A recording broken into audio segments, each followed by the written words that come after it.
할렐루야. 오늘도 평안하셨나요? 우리 다같이 찬송가 327장입니다. 327장 찬송하면서 우리 히브리서 금요 성경 공부를 시작하도록 하겠습니다.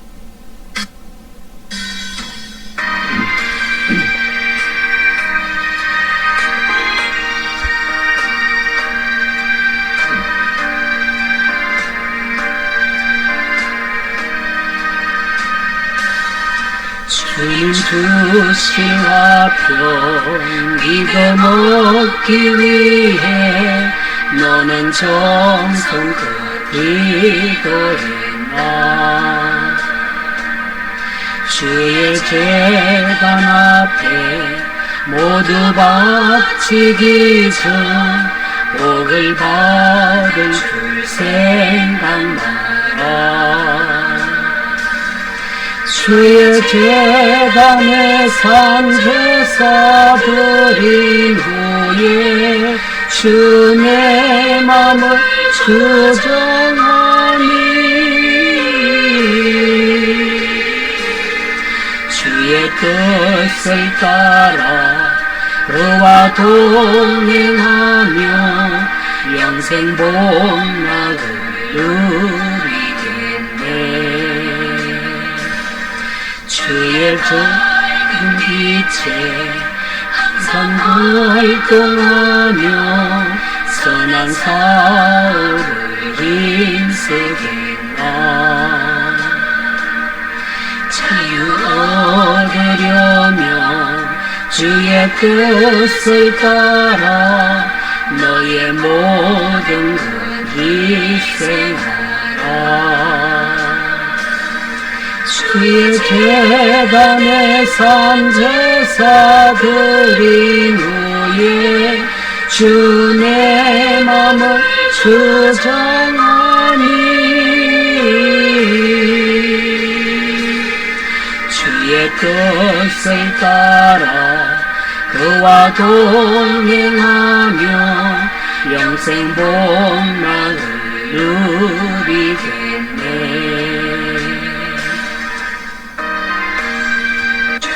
제단 앞에 모두 바친 후에 주와 온전히 사귀겠네. 주님 주신 기쁨 또한 그의 사랑 어찌 말로 다 형용하랴. 주의 제단에 산제사 드린 후에 주 내 맘을 주정하니 주의 뜻을 따라 그와 동행하며 영생 복락을 누리겠네.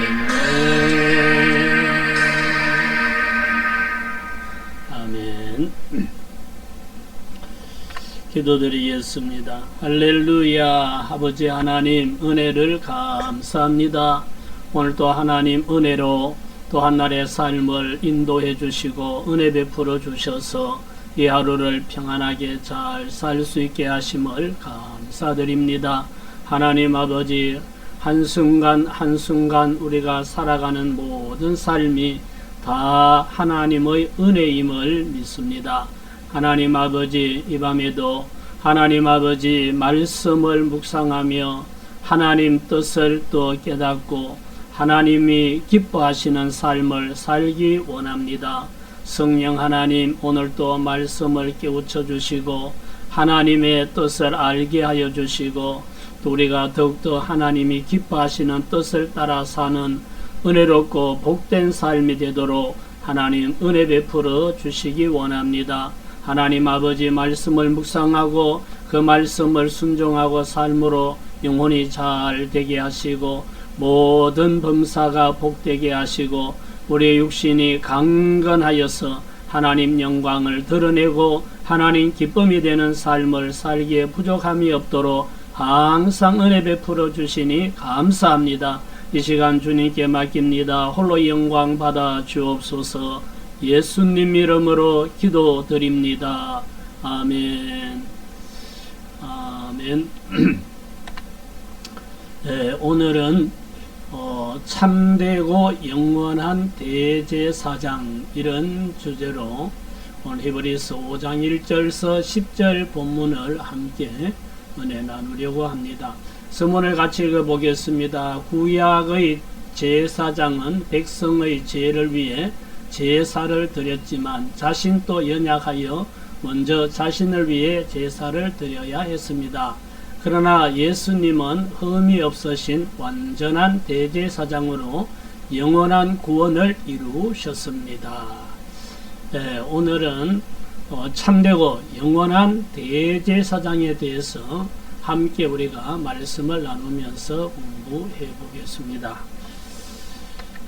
오늘의 학습 목표입니다. 첫 번째는 구약의 제사장 제도와 예수님의 차이를 이해한다.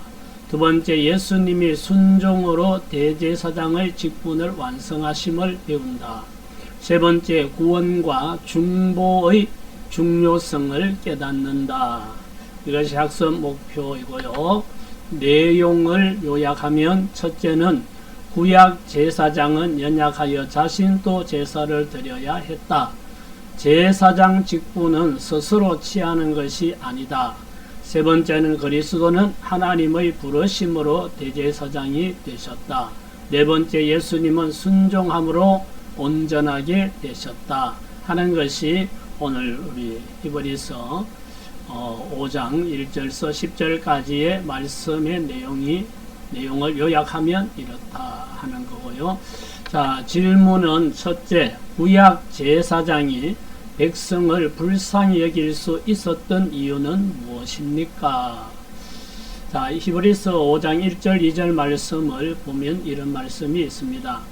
대제사장마다 사람 가운데서 택한 자이므로 하나님께 속한 일에 사람을 위하여 예물과 속죄하는 제사를 드리게 하나니 그가 무식하고 미혹된 자를 능히 용납할 수 있는 것은 자기도 연약에 휩싸여 있음이라.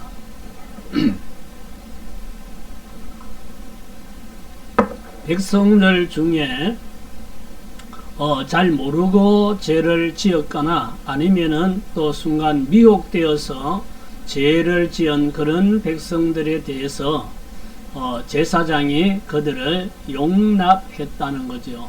그렇게 용납할 수 있었던 것은 제사장 자신도 사람들 가운데 택하여서 제사장이 되었기 때문에 그 제사장도 허물이 있고 연약한 인간이기 때문에 백성들이 이렇게 미혹되거나 또 몰라서 범죄한 부분에 대해서 용납하였다 하는 겁니다.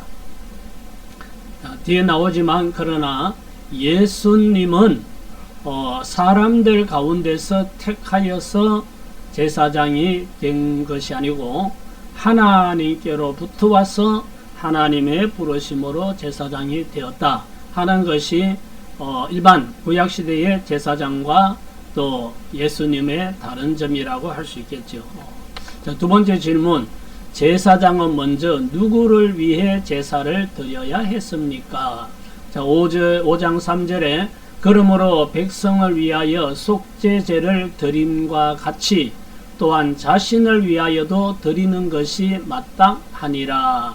자, 이 말은 제사장이나 대제사장이 백성들의 속죄를 위하여 성막에 가서 성막 안에 있는 속죄소에 들어가기 위해서는 자신을 위하여 먼저 제사를 드려야 했다 하는 거죠.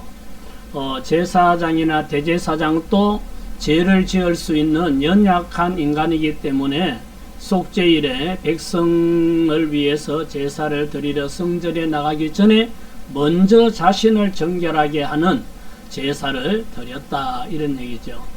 오늘날 우리도 마찬가지로 아무리 자신이 의롭게 하나님 말씀을 순종하고 계명을 잘 지키고 뭐 산다 하더라도 항상 누구를 판단하거나 정죄하거나 이런 전에 자기를 먼저 돌아보는 자세가 필요하지요.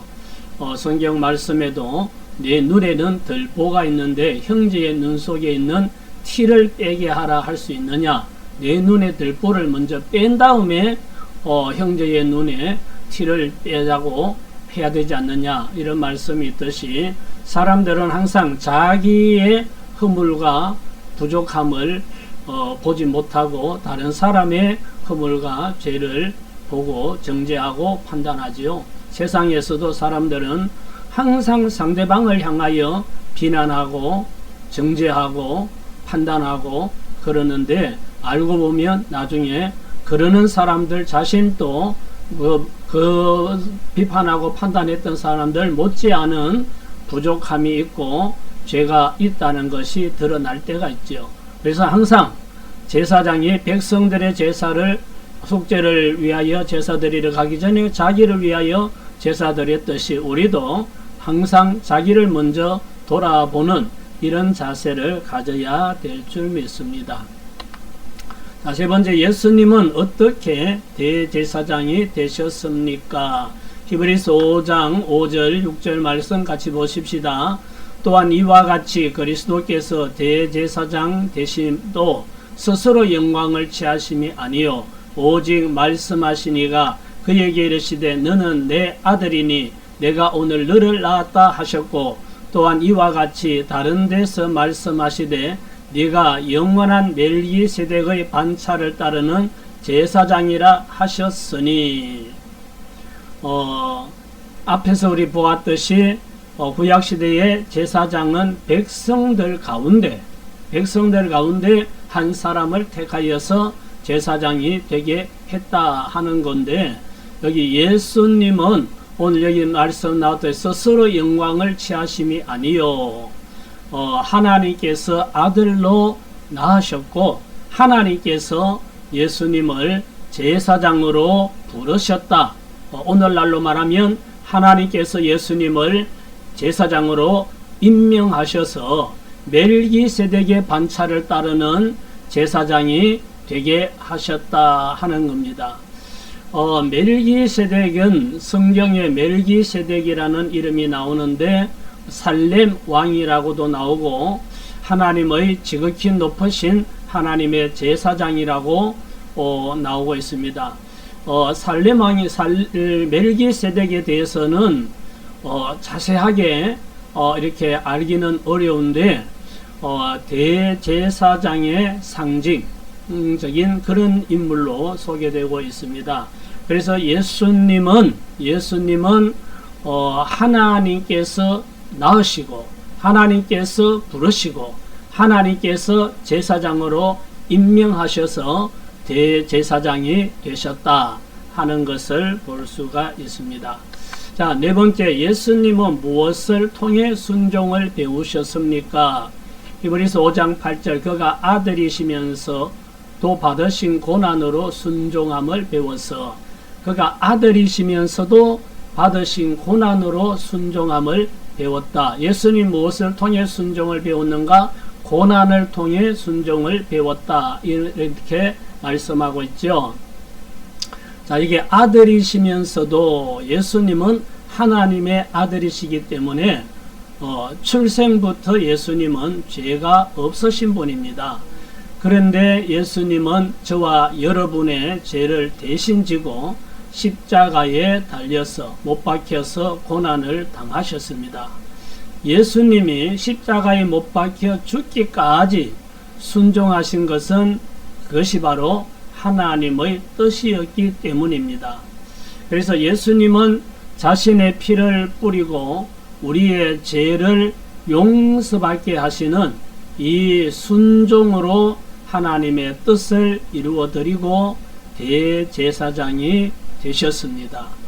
구약시대의 제사장이나 대제사장은 자기를 위하여 짐승을 잡아 피를 뿌리고 자기 죄를 사함받고 정결하게 한 다음에 백성들을 위해서 양의 피나 송아지의 피를 담아서 들고 지성소에 들어가서 피를 뿌리면서 백성들의 죄를 용서받게 했습니다.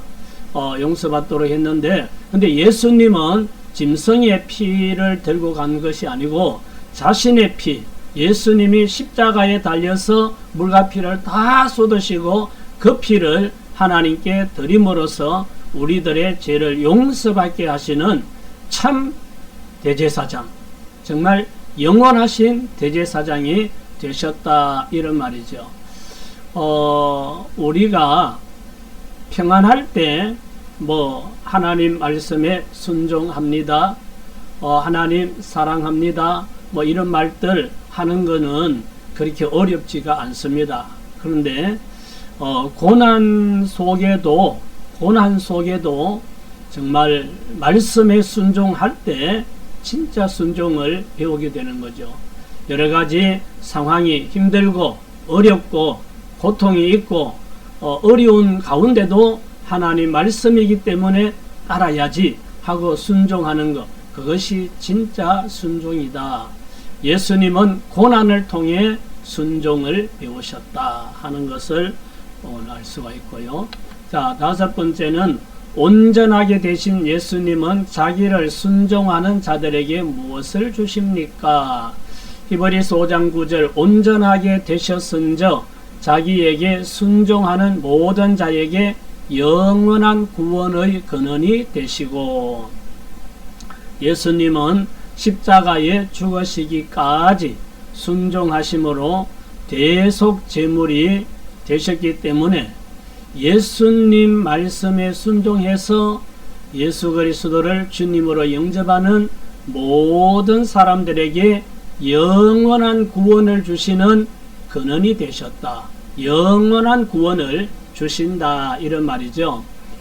예수님은 순종을 통하여 온전하게 되셨고, 예수님 말씀에 순종한 사람이면 누구든지 영원한 구원을 주신다. 그래서 우리가 영원한 구원을 얻는 비결은 예수님을 믿고 예수님 말씀에 순종하는 길이다 하는 것을 알 수 있습니다. 자, 함께 나누기를 좀 나누도록 하겠습니다. 첫 번째, 예수님의 순종이 나에게 어떤 도전이 됩니까? 했습니다. 예수님의 순종이 나에게 어떤 도전이 됩니까? 자, 이건 단순한 이 물음으로는 뭘 말하는가 생각할 수가 있는데요. 예수님이 십자가를 앞두고 겟세마네 동산에 가서 기도하시죠. 3번이나 간절하게 이마에 흐르는 땀방울이 핏방울이 되도록 간절하게 기도하셨다 그랬습니다. 그때 예수님이 기도하신 내용은 이 잔이 내게서 지나가기를 원합니다 였습니다. 이 말은 예수님이 십자가에 못 박혀 죽는 것, 이것이 얼마나 고통스러운지를 아셨기 때문에 이것이 지나갔으면 좋겠다, 이 고난을 내가 당하지 않았으면 좋겠습니다 였습니다. 그러나 예수님의 기도의 결론은 그러나 나의 원대로 마시고 아버지의 뜻대로 되기를 원합니다 하고, 예수님은 내 뜻이 아니라 하나님 뜻을 따라서 순종해서 십자가에 결국은 못 박혀 죽으심으로 저와 여러분을 위한 대속 제물이 되셨습니다.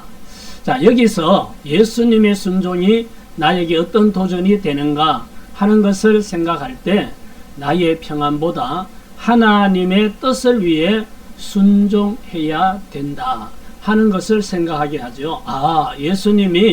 예수님도 하나님의 아들이시지만 육신을 가지고 오셨기 때문에 그 십자가에 못 박혀 죽는 그 고난은 피하고 싶었지만, 그러나 그보다는 하나님의 뜻이 이루어지기를 원한다 하고 순종한 것처럼 우리도 나의 평안보다는 하나님의 뜻을 위해서 힘들어도 어려워도 버거워도 순종하는 자세를 가져야 되지 않나, 이런 생각을 저는 이 말씀을 공부하면서 해봅니다. 두 번째, 예수님이 나의 대제사장이라는 사실을 나는 어떻게 누리고 있습니까? 예수님이 나의 참되고 영원한 대제사장이라는 거, 이걸 내가 어떻게 누리느냐 하는 질문인데, 저도 부족하고 허물이 있고 실수가 있고 죄가 있을 수 있습니다. 그렇지만 나 자신을 볼 때는 너무 부족하고 실수도 있고 허물도 있고 죄도 있는 그런 사람이지만, 예수님이 자기 피를 뿌려서 나의 죄를 다 사하여 주신 예수님을 믿을 때 담대하게 하나님 앞에 나갈 수 있고 또 모든 삶을 담대하게 살 수가 있는 거죠. 그래서 예수님이 나의 영원한 대제사장이기 때문에 우리가 부족함이 있어도 허물이 있어도 잘못이 있어도 또 하나님 앞에 가서 예배드리고 기도하고 또 사람들에게 예수 믿어야 된다고 전하고 이렇게 우리가 할 수 있습니다. 이것이 바로 예수님이 나의 대제사장이기 때문에 그분이 나를 위해서 하나님께 피를 뿌려주셨고 지금 또 나를 위해서 하나님께 기도해 주시기 때문에 예수님 믿고 우리는 담대하게 나의 부족함에도 불구하고 살 수가 있다, 이런 생각을 하게 되고요. 자, 세 번째는 고난 속에서도 순종을 선택하려면 무엇이 필요할까요? 고난 속에서도 순종을 선택하려면 무엇이 필요할까? 예수님이 십자가의 고난, 십자가에 못 박히는 고난, 순종, 이거 놓고 하나님 말씀에 순종해야 되나? 아니면 이것이 지나가기를 원하나? 하고 하였지만 결국은 하나님의 뜻이 십자가에 달리는 거기 때문에 예수님은 순종을 했습니다. 이걸 보면서 자신의 평안보다는 하나님의 뜻을 이루는 것이 중요하다는 가치관을 가지고 결단해야 우리가 고난 속에서도 순종을 선택할 수 있겠다, 이런 생각을 하게 됩니다. 사람들은 다 자신의 평안을 원하죠. 자신의 평안을 원하지만 우리 그리스도인들은 나의 평안보다 하나님의 뜻이 이루어지는 것, 이것을 더 중요하게 더 우선적으로 여긴다면 고난 중에도 순종을 선택할 수 있지 않나, 이런 생각을 하면서 우리 모든 그리스도인들이 자신의 평안보다는 하나님의 뜻이 이루어지는 것을 우리가 선택하고 그걸 위해서 고난이 있을지라도 순종할 수 있는 그런 믿음의 사람들이 되었으면 좋겠습니다. 오늘은 예수님은 우리의 참되고 영원한 대제사장이라는 것을 함께 나누었습니다. 대제사장이신 예수님을 끝까지 믿고 담대하게 살아가시기를 예수님 이름으로 축원합니다. 수고하셨습니다. 오늘 여기까지 하겠습니다. 기도합니다. 할렐루야. 좋으신 하나님, 은혜를 감사합니다. 예수님은 우리에게 참되고 영원한 대제사장이라는 사실을 오늘 말씀을 통하여 깨닫습니다. 예수님은 십자가의 고난을 피하고 싶었지만 하나님의 뜻이 예수님이 십자가를 지는 것이었기 때문에 고난에 순종하심으로 영원한 대제사장이 되셨고 우리의 구원을 이루어 주셨습니다. 하나님 아버지, 우리도 나의 평안보다는 하나님의 뜻이 이루어지는 것을 중요하게 여기고 고난 가운데도 순종을 선택할 수 있는 저희들이 되기 원합니다. 또한 예수님이 우리의 영원한 대제사장이심으로 나의 부족함만 보지 말고 예수님을 믿고 예수님을 바라보고 담대하게 나아가는 저희들이 되게 하여 주옵소서. 오늘도 말씀을 함께 깨닫게 하심을 감사하오며 예수님 이름으로 기도드립니다. 아멘. 아멘. 할렐루야. 수고하셨습니다. 평안한 저녁 되시기 바랍니다.